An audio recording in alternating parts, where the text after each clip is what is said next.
Hello, എല്ലാവർക്കും നമസ്കാരം. ആ, പരീക്ഷാകാലത്തെ കുട്ടികൾക്ക് ഉണ്ടാവുന്ന ടെൻഷൻ, അത് ഒരു സാധാരണ ടെൻഷനാണോ അതോ ഒരു എക്സാം സ്ട്രെസ്സാണോ എന്ന് നാം തിരിച്ചറിയുന്നതിനുള്ള കുറച്ച് കാര്യങ്ങളാണ് ഈ വീഡിയോയിൽ ഞാൻ ഷെയർ ചെയ്യുന്നത്.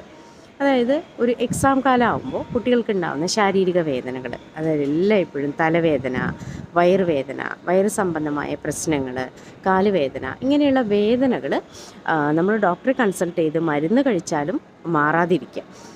എക്സ്റേ എടുത്താലും സ്കാൻ ചെയ്താലൊന്നും ഒരു പ്രശ്നവും ഉണ്ടാവുകയില്ല. എന്നാൽ കുട്ടിക്ക് ഈ വേദന ഫീൽ ചെയ്യുകയും ചെയ്യും. ഇത് എപ്പോഴും ഒരു സ്ട്രെസ്സിൻ്റെ ഭാഗമായിട്ട് ഉണ്ടാവുന്നതാണ്. സൊമാറ്റോസോൺ ഡിസോർഡർ എന്നാണ് ഇതിന് പറയുന്നത്. അതേപോലെ തന്നെ എക്സാം അടുക്കുമ്പോൾ കുട്ടിക്ക് ഉറക്കമില്ലായ്മ, ഭക്ഷണം കഴിക്കില്ല, വിശപ്പില്ലായ്മ, ഹോപ്പ്ലെസ് ആയിട്ടുള്ളൊരവസ്ഥ, എപ്പോഴും ഒറ്റയ്ക്കിരിക്കുക, ഇങ്ങനെയുള്ളൊരവസ്ഥ ഉണ്ടെങ്കിലും അത് സ്ട്രെസ്സിൻ്റെ ഭാഗമായിട്ട് ഉള്ളതാണ്. അതേപോലെ തന്നെ ബോവൽ സിൻഡ്രംസ് എന്ന് പറയും. അതായത് ഒരു എക്സാമിന് പഠിക്കാനിരിക്കുമ്പോഴോ എക്സാമിൻ്റെ പോകാനിറങ്ങുമ്പോഴൊക്കെ കുട്ടിക്ക് എപ്പോഴും യൂറിൻ പാസ് ചെയ്യാനുള്ള ഒരു ടെൻഡൻസിയും, ടോയ്ലറ്റ് പോകാനുള്ള ടെൻഡൻസിയും, വയറിളക്കം, ഇങ്ങനെ ബോവൽ സംബന്ധമായിട്ടുള്ള പ്രശ്നങ്ങൾ എപ്പോഴും അലട്ടിക്കൊണ്ടിരിക്കുന്നതും ഒരു സ്ട്രെസ്സിൻ്റെ ഭാഗമായിട്ട് ഉണ്ടാവുന്നതാണ്. Okay, thank you.